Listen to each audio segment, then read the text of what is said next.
Bonjour mes sœurs. Sœur Josiane, et merci Sœur Josiane d'avoir organisé cette petite rencontre. Et Sœur Constance aussi qui est la supérieure de la communauté où nous sommes. Au cours de cette rencontre, nous allons vous présenter le livre, c'est-à-dire les actes du colloque que nous avons organisé avec vous en 2017. Le colloque portait sur l'œuvre des missionnaires catholiques dans l'éducation au Congo de 1880 à 1965. C'était à l'occasion de la commémoration du 125e anniversaire de l'arrivée des sœurs de Saint-Joseph de Cluny à Brazzaville. Nous avons invité des chercheurs de plusieurs pays. Il y avait ceux qui venaient de France, de la RDC, du Gabon, du Cameroun, de la RCA et surtout les Congolais. Les sœurs nous ont donc associés à cette manifestation, à cette commémoration. Et nous, en tant qu'enseignants, en tant que chercheurs, nous ne pouvions offrir que ce que nous savons faire, c'est-à-dire la recherche. Et nous avons choisi ce thème sur l'éducation, parce que nous savons que les sœurs de Saint-Joseph de Cluny se sont investies depuis le 19e siècle dans l'éducation des filles, particulièrement. Mais nous avons également invité, au cours de ce colloque, chaque église, en tant que missionnaire, nous a expliqué quelle a été son œuvre. Et nous avons vu que les sœurs de Saint-Joseph de Cluny, à partir de la petite mère Marie, a vraiment essaimé dans notre pays, et ce qui a donné aujourd'hui les résultats. Nous sommes ici des filles des sœurs de Saint-Joseph de Cluny, et les hommes qui sont ici résultent aussi de cette éducation des prêtres. Certains étaient dans les séminaires, etc. Mais aujourd'hui, la présentation ne doit pas se limiter à une présentation. Nous nous posons la question, mais quelle serait la suite de ce travail que nous avons eu à faire? Nous avons dit, on va s'arrêter en 1965. Pourquoi 1965? Parce qu'après 1965, il y a eu la nationalisation. Donc entre 1965 et 1993, et cela ne vous concerne plus, puisque vous n'avez pas eu à travailler auprès des enfants pendant... c'était 25 ans, je crois. Mais après la conférence souveraine nationale, qu'est-ce qui s'est passé? Et aujourd'hui, qu'est-ce qui se passe? Donc, avant de poursuivre un peu ce débat avec vous, parce qu'on se dit il y aura quand même un petit échange, je demande à mes frères et sœurs qui sont autour de la table de parler un peu, de donner leurs impressions sur le travail qu'ils ont eu à faire et comment aussi on voudrait se projeter dans l'avenir avec vous. Alors vous avez le professeur Bokiba, vous le connaissez parce qu'il chante quelquefois. Vous avez le professeur Gomatete, vous avez le professeur Mavwangi, et vous avez le professeur Scolastique Azinga. Vous connaissez tout le monde. Pour dire quelque chose, pas trop long, parce que lui, quand il commence à parler... il faut couper le sifflet. Oh, je dirais pas grand-chose. Tu as tout dit. C'est-à-dire que nous avons travaillé dans l'espace allant de 1880 à 1965. Et puis il y a eu la grande parenthèse de 25 ans.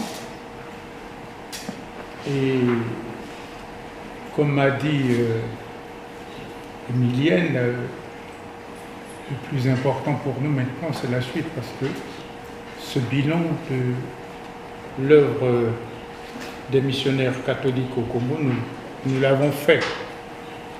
On trouvera peut-être que là-dedans, il y a des manques, il y a des choses qui n'ont pas été évoquées, mais enfin, le livre existe, il est là.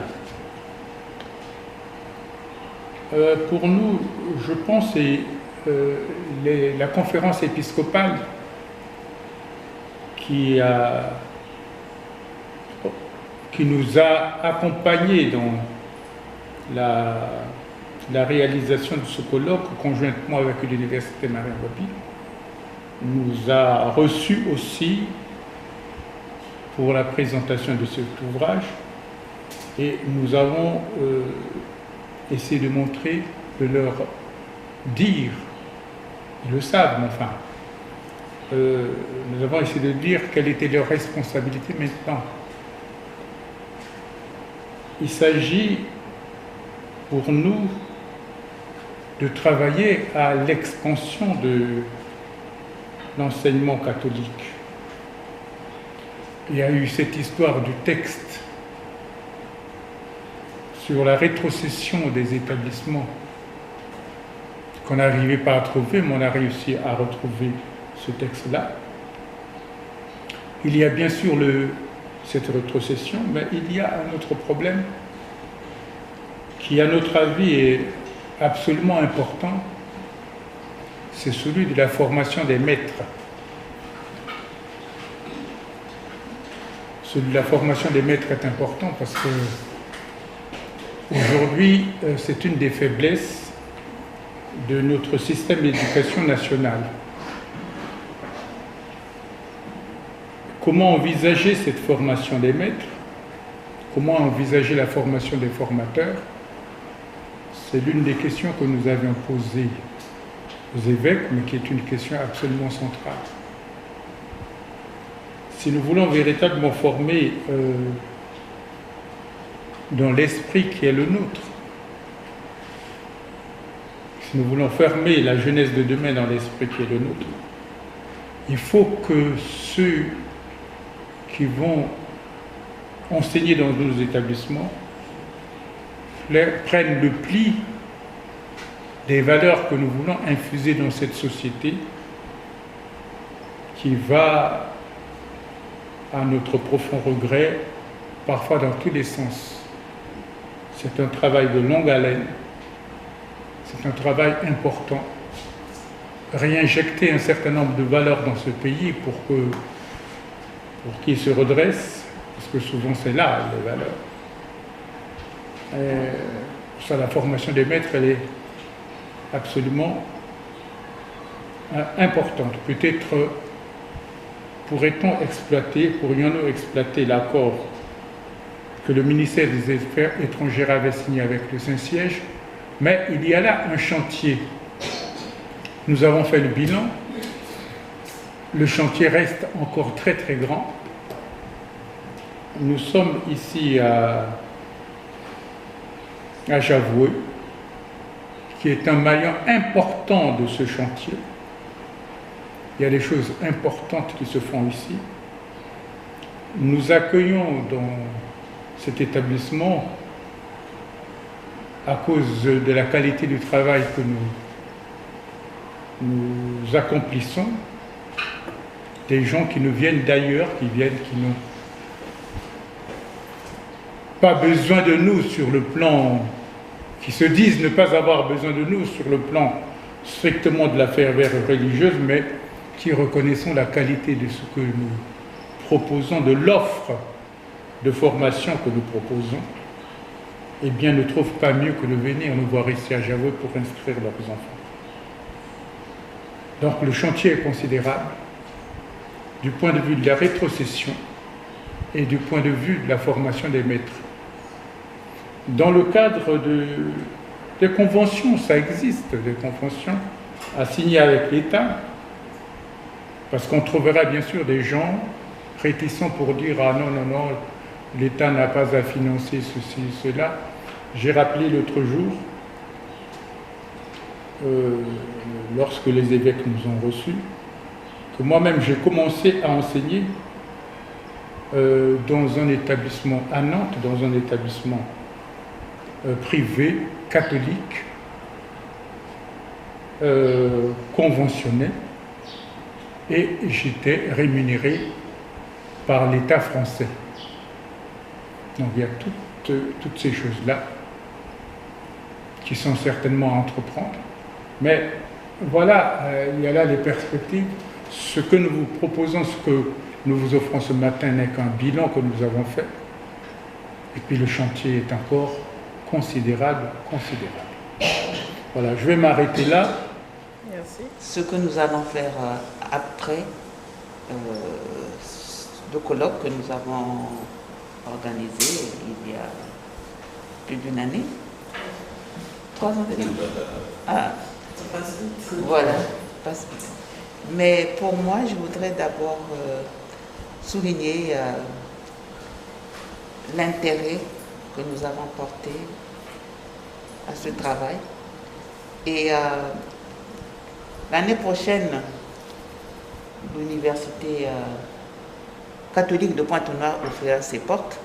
On va faire beaucoup de discours, mais pour ceux qui ont lu cet ouvrage, ils comprendront que c'est qu'on a commencé depuis longtemps. Et ce souci de dispenser un enseignement de qualité ne date pas d'aujourd'hui. Donc, nous avons réalisé un travail digne d'intérêt et qui permet aux lecteurs de mieux comprendre ce que les missionnaires ont entrepris ici au Congo et ailleurs aussi, puisqu'il y a des communications qui ont porté sur la RCA, sur la RDC.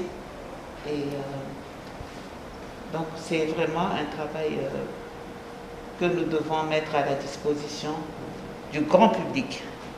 Donc nous avons déjà déposé quelques exemplaires à la grande bibliothèque.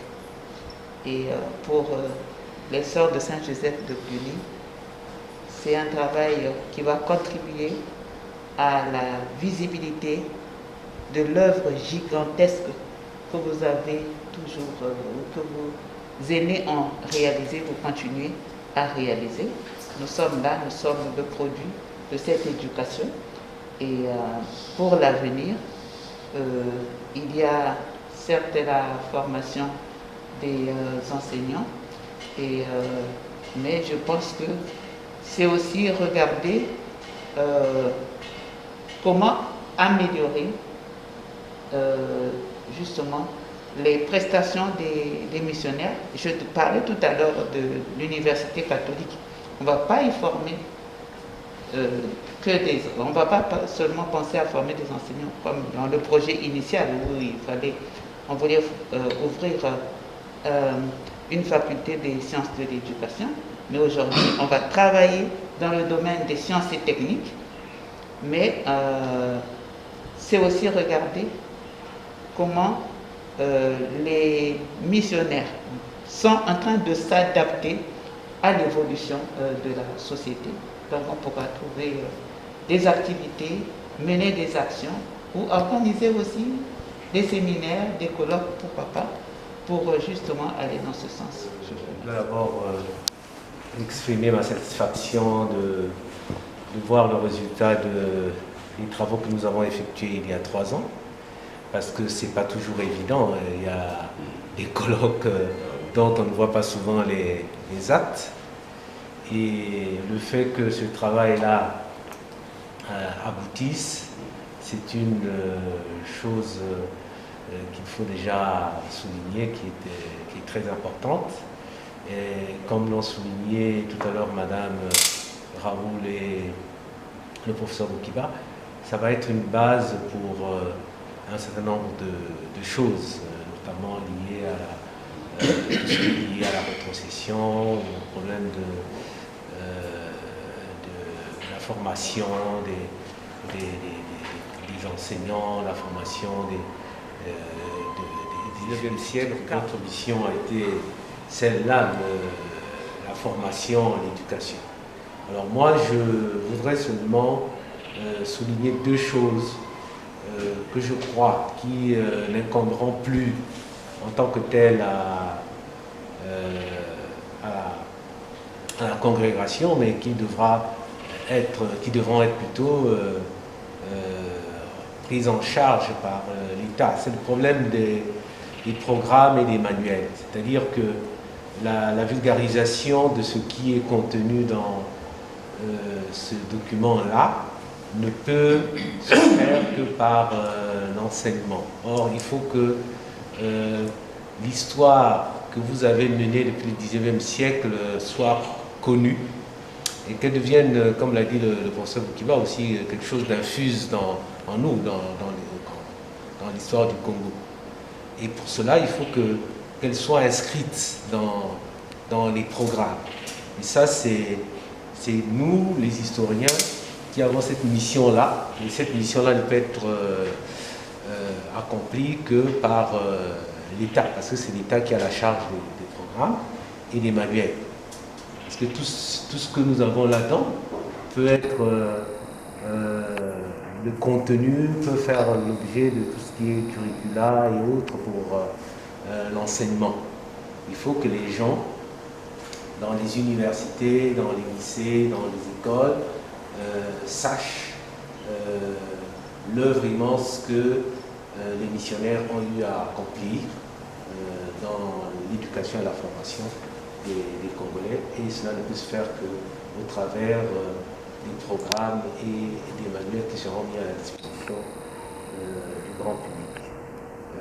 C'est ce que je tenais à préciser, et donc il faudra nécessairement qu'il y ait toujours une espèce de suivi avec les pouvoirs publics. Voilà. Et je crois que l'essentiel a été abordé, a été dit. Je me limiterai essentiellement sur ce livre. Nous souffrons beaucoup dans nos pays d'Afrique de cette mémoire d'emprunt, et c'est extrêmement dangereux. Et je crois que ce colloque vraiment a été pour nous non seulement une découverte, mais une redécouverte des religieuses de Cluny. C'est très très important. Il faut raviver, il faut revisiter, il faut perpétuer cette histoire-là. C'est fondamental, surtout pour les jeunes. C'est pourquoi notre collègue Gomatete, le professeur Gomatete a dit une chose essentielle ici à propos de ces nombreux colloques organisés à Marie-Ngouabi, mais qui n'aboutissent pas quant à la publication. Et je prendrai à témoin tout le monde ici, et particulièrement notre grand frère, le professeur Bokiba. Nous avons tenu un colloque sur le cardinal Émile Gaïnda, et celui des religieux de Cluny est venu après. Mais celui des religieux de Cluny a été publié. Et celui de Gaïnda, qu'on avait tenu bien avant, jusque-là n'est pas encore publié. C'est pour vous dire à quoi nous sommes confrontés dans notre pays. Et ce livre qui sort, sincèrement, il faut saluer tout le monde, les religieuses, les collègues profs, les prêtres, tous ceux qui ont contribué sincèrement à l'achèvement de ce texte. Alors pour moi, je pense que il y a l'âme et la vie de ce livre. Il faut le faire connaître. Vous voyez, en ce temps de coronavirus, nous nous retrouvons un peu comme en cachette. Beaucoup de gens ne sont pas au courant. En temps normal, on aurait pu organiser un vernissage absolu où on appellerait tout le monde pour voir ce texte-là. Alors, avec nos moyens de bord, je souhaiterais qu'on fasse des descentes dans les paroisses pour faire connaître ce livre-là. Il ne faut pas qu'il tourne seulement, qu'il circule entre les religieuses de Cluny ou ceux qui ont eu cette chance de participer directement à ce colloque. Il faut le faire connaître. Voilà ce que je voulais proposer à la fin. De ce livre. Et je voudrais vraiment, sincèrement, inviter les jeunes religieuses, les jeunes qui sont ici, à découvrir ce qui est dit dans ce livre. Parce que c'est vous qui allez transmettre plus tard. Nous allons passer. Nous avons écrit ce que nous avons cherché, recherché et connu aussi dans notre enfance. Mais vous n'avez pas connu cela. Donc il faut le découvrir à l'intérieur de ce livre. Madame Kazinga a écrit particulièrement sur les sœurs franciscaines. J'ai fait une étude comparative entre l'œuvre de Saint-Joseph de Cluny et l'œuvre éducative des sœurs en tant qu'elles. Donc nous sommes allés au-delà des sœurs de Saint-Joseph de Cluny. Nous sommes allés bien plus loin dans les autres congrégations. Il faut savoir connaître aussi l'histoire des autres congrégations, que ce soit des religieuses, que ce soit des religieux. Il y a beaucoup d'histoires à l'intérieur sur la Bouenza, sur les plateaux batéqués, sur le Kouilou. Vraiment, tout est là, pas tout, mais une bonne partie a été décrite ici. L'œuvre sanitaire aussi. Sur l'œuvre sanitaire aussi, parce que les religieuses et les prêtres aussi avaient l'éducation et puis la santé aussi. Donc on a essayé de décrire tout cela avec les dates, les acteurs de l'époque du 19e siècle jusqu'au début du 20e siècle. Je voudrais aussi signaler que dans ce livre, vous allez trouver comme on dit chez nous, la leçon inaugurale d'une personnalité académique.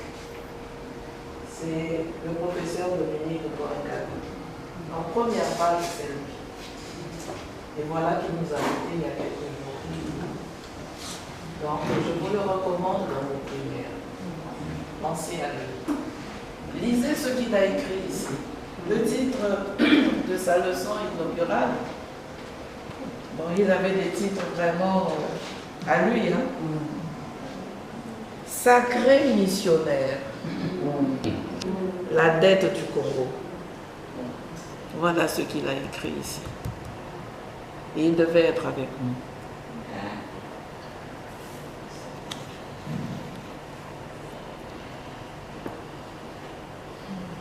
Parmi ceux qui ont participé ou celles qui ont participé à l'organisation, je voudrais aussi signaler le professeur Lomoiron. François Lomoiron. Il était avec nous. Il a participé, il était toujours présent.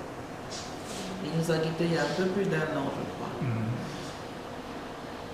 Voilà les deux personnalités académiques qui nous ont quittés et qui ont participé à l'élaboration de ce livre.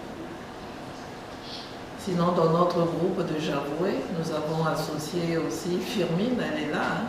Firmine était là, toutes les réunions.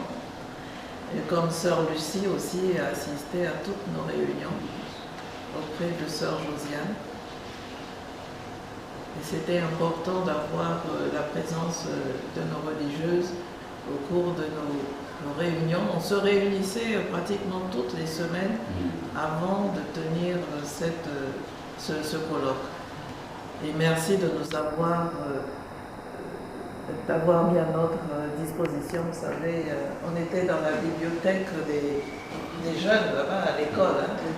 On était au lycée, bien climatisé, une salle aussi belle que celle-ci. Je présente encore mes félicitations pour avoir construit cette salle. Vous savez, lorsque nous nous avions envoyé ce document, notre tapuscrit, à l'éditeur. En principe, on devait l'avoir pour le mois de mai. Et ça coïncidait avec votre conférence. Je ne sais pas comment s'appelle la conférence. Les sœurs de toute l'Afrique.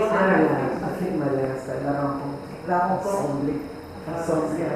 Et nous, Congolais, nous étions fiers. On dit vraiment les autres qui vont venir des autres pays, là, on va leur dire voilà ce que nous avons pu faire avec les sœurs de Saint-Joseph de Béni de Brazzaville.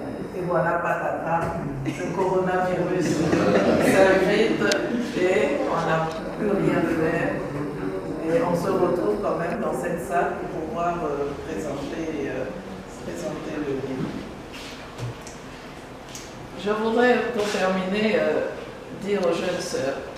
Certaines étaient inscrites je ne sais pas si elles y sont toujours, dans nos facultés ici à l'université Mariam-Wabé.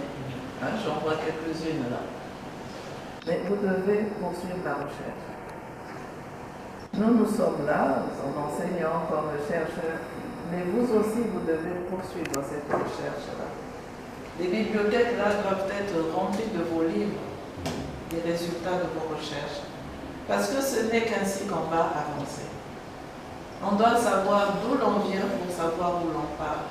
Si vous les jeunes, vous ne savez pas ce que les autres ont fait au XVIIIe siècle, au XIXe siècle, au début du XXe siècle, vous allez vraiment naviguer à vue et vous ne saurez pas comment arriver à bon port. Donc j'invite les jeunes sœurs vraiment à travailler, celles qui ont la possibilité de continuer leurs études à l'université, d'embrasser vraiment des thèmes de recherche qui vraiment revalorisent ou qui valorisent le travail qui a été fait par les congrégations des religieuses aussi, des religieux. Il y a même une historienne aussi, qui a travaillé. Oui, sœur Irène, la plupart des Donc il faudrait vous approprier de ce livre, expliquer aux jeunes filles qui sont là aussi au lycée.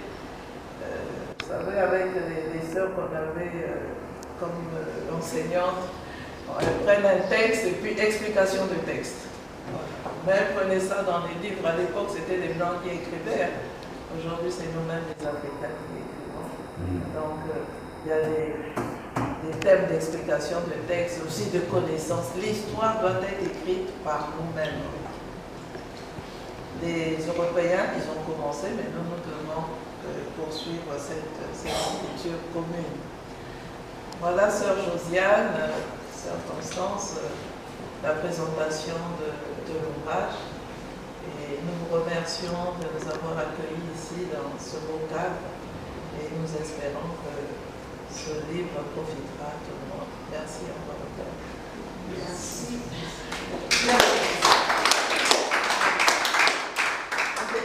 Nous attendons de vous quelques questions quand même, hein, pour préciser certaines choses, pour voir un peu l'avenir ensemble.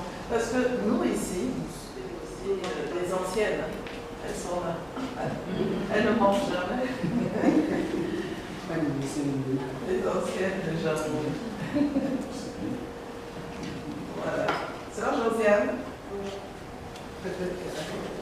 Cette affaire, je dis une affaire, est arrivée au bout. C'est vraiment un bonheur. Et c'est sûr que ça ne va pas s'arrêter ici, ça va aller au-delà. Et on pense qu'on va déjà sauter sur la première occasion qui part à la maison mère pour offrir ça à la mère générale et à son conseil. C'est vraiment une joie pour nous et une joie de vous avoir. Et peut-être à ce moment-là, je rebondis en disant que vous êtes pour nous des personnes ressources, mais jusqu'à quel point on peut compter sur vous. Vous êtes pour nous des personnes ressources. Jusqu'à quel point on peut compter sur vous. Quel chemin vous nous ouvrez. C'est vrai, vous nous déposez un livre. Nous sommes là, on se cherche, on veut avancer. Mais comment avancer puisque vous êtes vraiment au cœur de toute cette réalité un peu de l'avancement peut-être de notre système éducatif, mais un peu plus large que ça, même de la connaissance et dans la mise en place de certaines structures. Vous avez bien dit que Javoué, c'est quand même un espace aussi ressource, peut-être pour vous aussi. Mais dans quelle mesure on peut aller avec vous au-delà de ce que représente Javoué aujourd'hui? Parce que 25 ans après, à force au risque qu'on dise « Ah, on est fatigué de manger à la même sauce », quelle porte encore ouvrir, mais avec vous, sur le devenir de Javoué? Merci. Et par Javoué, c'est toute l'école catholique aussi. Merci. Et vraiment un grand merci. Vous êtes chez vous. Merci. Merci, Sœur. Comptez sur nous, à la limite de nos compétences et de nos engagements. Nous, là, nous sommes tous engagés à faire progresser l'éducation dans notre pays. Nous avons aussi des compétences dans différents domaines. Et cette volonté aussi, un jour, de voir ressurgir les écoles qui appartenaient à l'Église catholique. Mais c'était un travail de longue haleine. C'est pas facile. Nous avons commencé, et elles sont là, celles qui ont commencé il y a quelques années, à travailler pour la récupération de Javoué. Je dis aux jeunes sœurs, des jeunes qui sont là, vous savez, quand on a commencé ici, il y a eu l'acte de la conférence nationale souveraine et on a dit, bon, on va libéraliser l'enseignement. Mais les sœurs de Javoué ne voulaient pas reprendre l'école. Elles ne voulaient pas parce qu'elles s'étaient investies dans autre chose, c'était beaucoup plus la santé, c'était dans... Ah, l'école c'est trop cher. Ah, l'école c'est difficile. Ah, on n'a plus d'enseignants. On n'a plus... Les quelques filles de Javoué qui sont là, je dis ça aux jeunes qui ne savent pas. Nous sommes allés à l'internat, ce qu'on appelle l'internat, où aujourd'hui c'est l'école maternelle. Nous sommes allés là-bas à l'internat, on a ouvert les salles. Il y avait déjà, je crois, une école maternelle. Et on a commencé à nettoyer pour montrer notre engagement à voir ressurgir cette école. C'est pour ça que je parlais d'engagement. Si on ne s'était pas engagé auprès des sœurs, elles auraient tellement hésité, tellement douté de leur force qu'elles auraient abandonné. Mais comme nous nous sommes engagés auprès d'elles, quand elles nous ont vu nettoyer les tables, balayer, prendre les grattoirs là, comme avant, là, on a gratté, on a vu même nos écritures là en dessous. Ils ont dit, ah, ces filles-là, non, on va les suivre.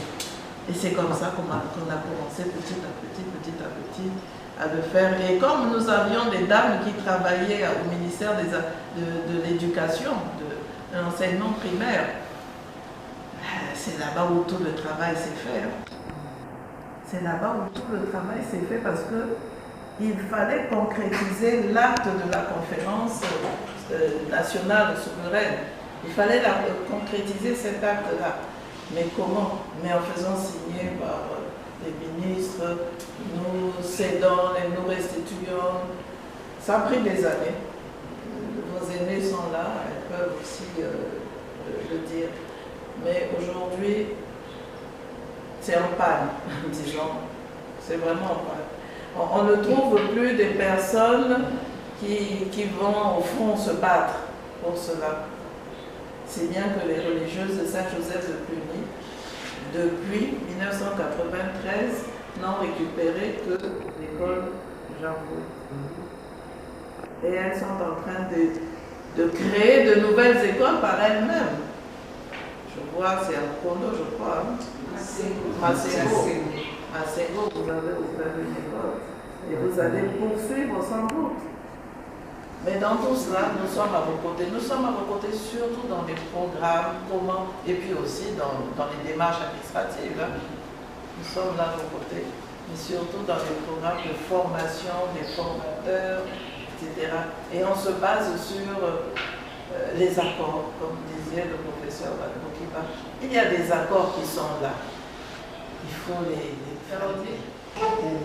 Merci beaucoup. Félicitations à nos aînés et félicitations à nos innotables. Félicitations à tout le monde. Merci. Sur le problème de la formation de l'éducation, c'est vrai, c'est un problème crucial. Nous essayons d'avancer avec vous. Et je crois que là où il faut encore faire un peu plus, c'est sur la formation des enseignants. Parce que nous avons, en dehors de Brazzaville, nous avons des petites écoles, par exemple la Pointe-Noire. Mais quand nous regardons la qualité des enseignants que nous avons, je pense qu'on aura du mal à avancer comme en France, Brazzaville. Donc la formation des enseignants, si on pouvait ouvrir une école comme ça, où on forme les enseignants pour continuer l'œuvre de l'éducation. Je crois que ça, pour moi, c'est un problème. Si on arrive à ça facilement, on peut avancer, créer des écoles par-ci, par-là, mais qu'on n'a pas de vrais formateurs, ça sera un problème. C'est ça mon souci.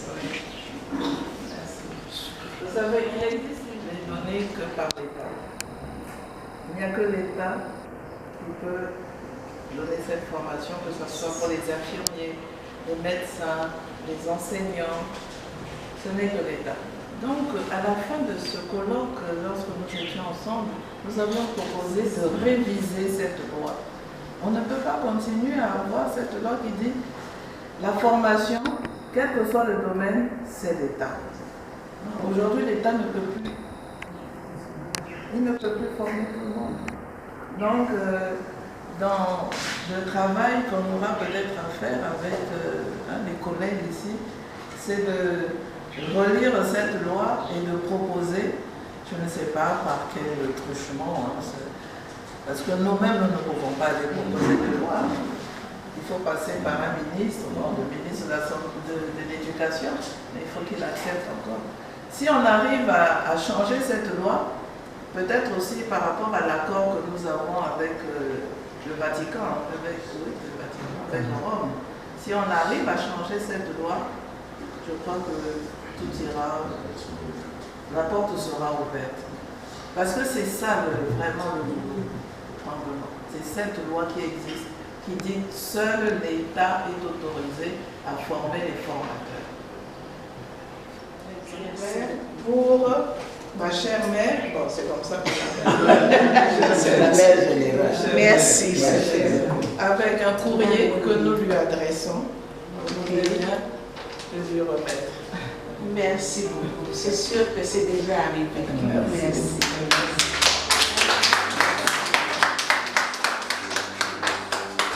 Ça, c'est pour vous.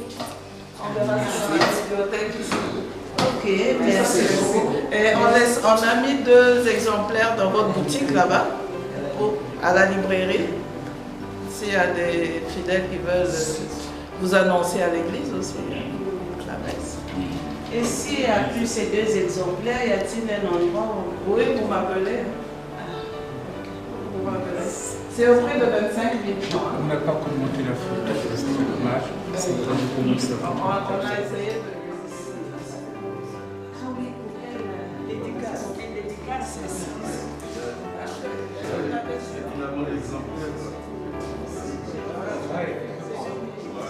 C'est bon.